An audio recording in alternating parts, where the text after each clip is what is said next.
economia.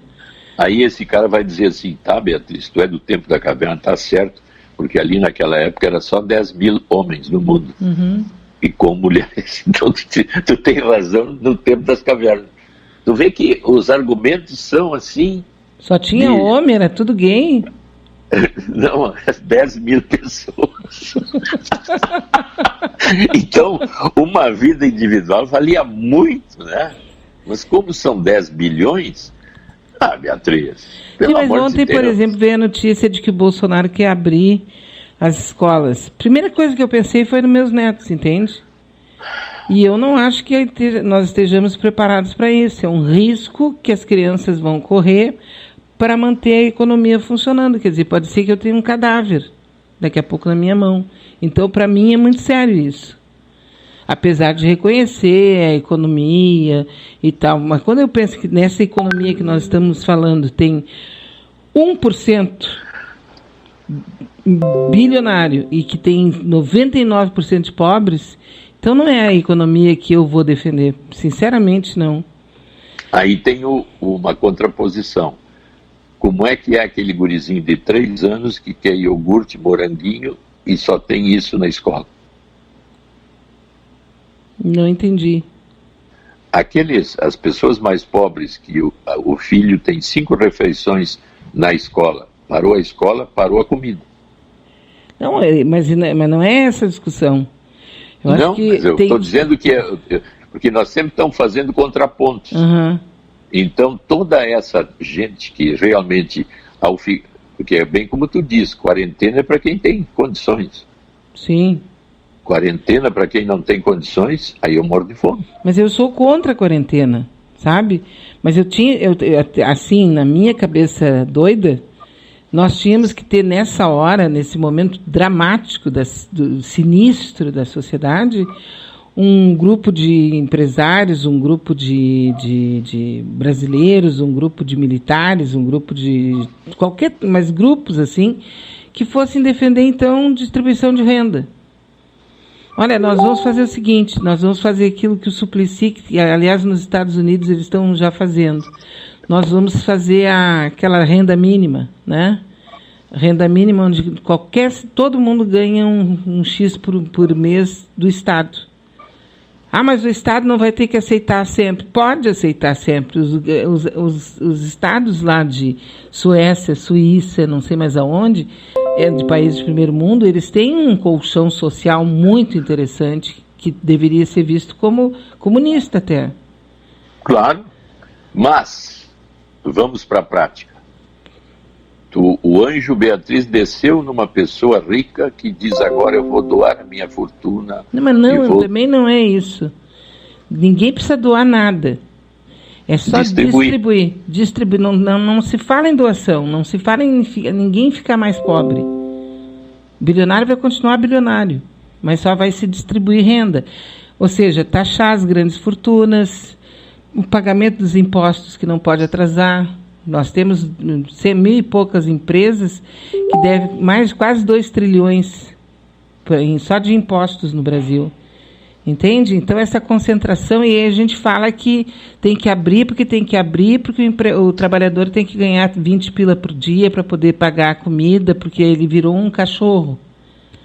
Entende? Então, eu não acho que a gente tem que fazer, eu sou contra ficar todo mundo dentro de casa. Só que tinha que se ocupar esse momento agora para dar um salto de qualidade na nossa situação, como comunidade. Exatamente. Mas aí, como é que tu lida com a usura, a avareza, o egoísmo, o narcisismo e todos os ismos que nos habitam e que nos tornam egoístas? Deixa eu ver quanta gente está nos ouvindo aqui. Eu mandava tudo pro paredão. A revolucionária utópica. Mas a gente está perdendo uma chance fantástica para colocar isso como uma coisa claríssima. É preciso que as pessoas ganhem bem para poder gastar na loja que quer que todo mundo trabalhe de graça. Sabe? É uma coisa impressionante isso, né? Olha só. Mas eu entendo essa lógica assim maravilhosa. Mas ela passa por quê? Por uma ação direta com pessoas que estão ligadas no poder, e no poder econômico. E aí? Pois então, assim, como já fui até anjo agora, tô procurando minhas asinhas aqui. Só vou ter que botar... Como é que tu vai lidar?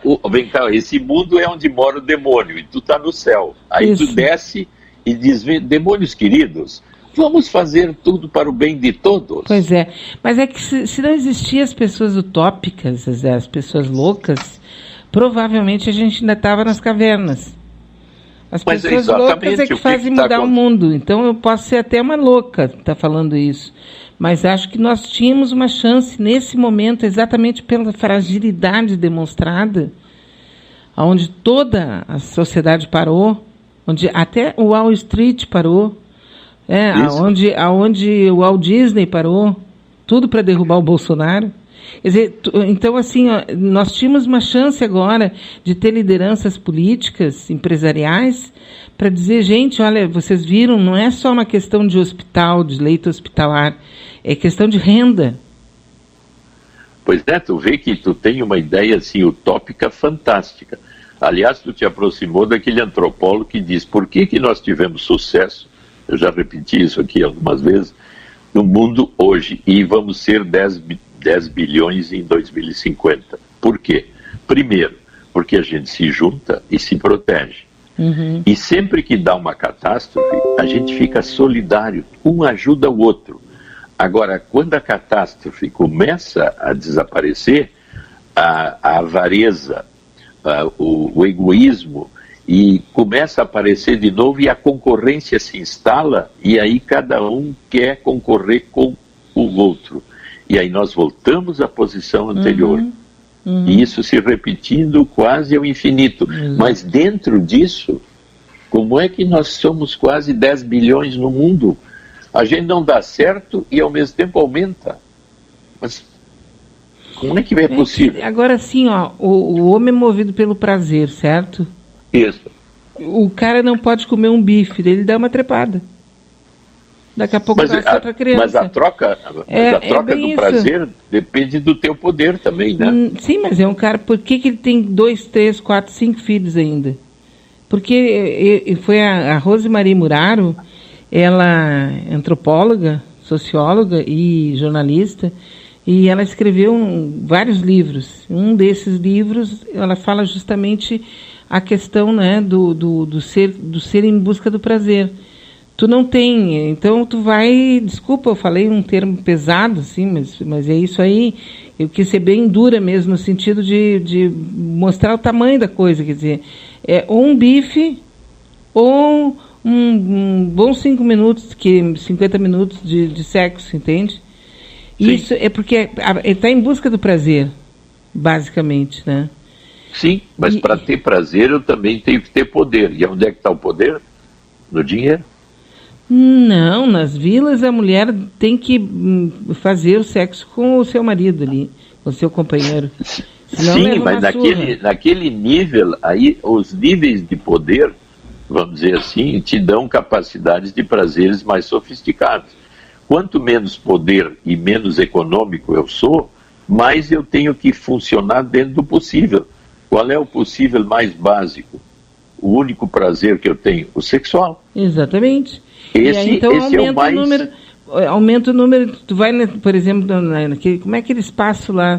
Tu está dizendo que aí aumenta o número de pessoas no mundo? Isso, claro, aumenta o número de pessoas. É só ir num bairro nobre e num bairro pobre para ver como no bairro pobre tem mais filhos do que no bairro nobre, porque o prazer do rico é comer um bom bife, tomar um bom uísque, e daqui a pouco, se sobrar alguma vontade ainda de prazer, ele vai dar, assim, né? Tal. Agora, o pobre não, ele só tem ali, tomou a cachaça, tem aquilo ali. Claro que eu estou aqui generalizando, eu não quero generalizar, mas aí ele tem 4 filhos, ele tem 2 filhos com cada mulher, já casou 4 vezes. Ele tem 8 filhos.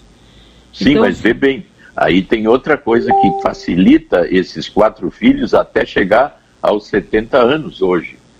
E se tu voltar para trás 200 anos, provavelmente a maioria desses filhos morreria logo depois de nascer, durante o nascimento e depois de doença até os 30 anos. Então, todo o progresso que esse também é humanitário e é solidário, quer dizer, eu crescer economicamente, mas criar condições de vida cada vez mais facilitadas que aumentam a população no sentido da idade, aí é um crescimento solidário da própria humanidade consigo mesmo, quer dizer, ela cresce em capacidades médicas e tecnológicas, mas, como nós falamos há pouco, esse poder maior não bota água na torneira de 700 milhões de pessoas na África, e nem nas vilas mais básicas aqui. Então, mas ao mesmo tempo, por exemplo, o SUS aqui mantém esses filhos vivos, e a comida que é possível ter nos leva a uma idade que, se tu botar para voltar para trás, tu passaria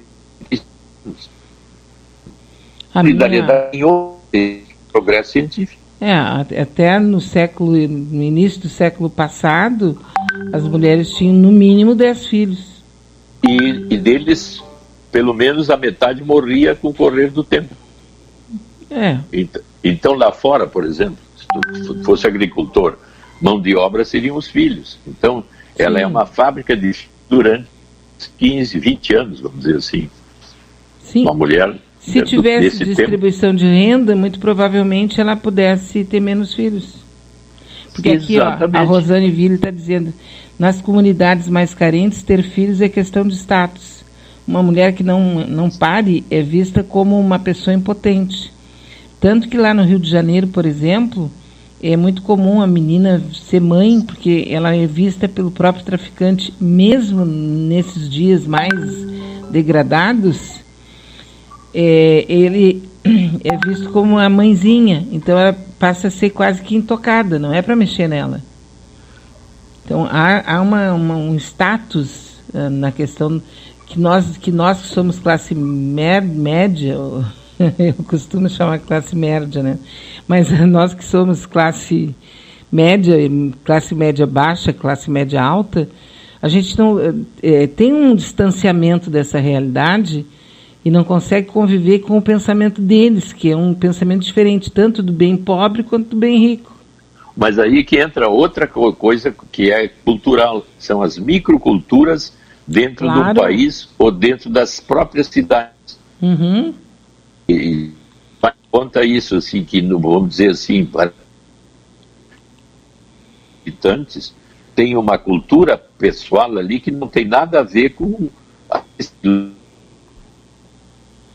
é quase como as microculturas indígenas, em que cada tribo tem uma cultura própria e uma maneira de funcionar socialmente, que, se eu sou antropólogo e tenho que estudar isso, eu tenho que me embasar nisso. Eu não posso ter uma generalização maior de por que isso acontece. Agora tu trouxe essa história das meninas, mas também nas culturas essas de tipo pobres, a gravidez na adolescência é uma constante. Tinha um senador que já está morto, que ele era bem conhecido, mas eu não vou dar o nome dele porque o cara está morto, entendeu? Acho que não tem nada a ver. Mas ele tinha clínicas, ele era ginecologista, e ele tinha clínicas no Nordeste de aborto. Tu vê? E as meninas aqui de Porto Alegre, Rio Grande do Sul e tal, eles, de vez em quando, elas viajavam. Onde é que está fulana? Foi passar uns dias em Paris, foi passar uns dias na Parafuseta, sabe? Está viajando. Ela estava na clínica lá fora, lá do outro lado, fazendo aborto. Porque eu estou falando isso porque as pessoas pensam sempre que a questão do aborto, a questão do excesso de filhos, a questão da menina que fica grávida muito jovem, que só acontece na família pobre. Não acontece só na família pobre. Não, é uma coisa... subterrânea. Aliás, o anticoncepcional é que tornou a mulher mais independente disso, né? A partir da década de 60, então, a mulher ganhou um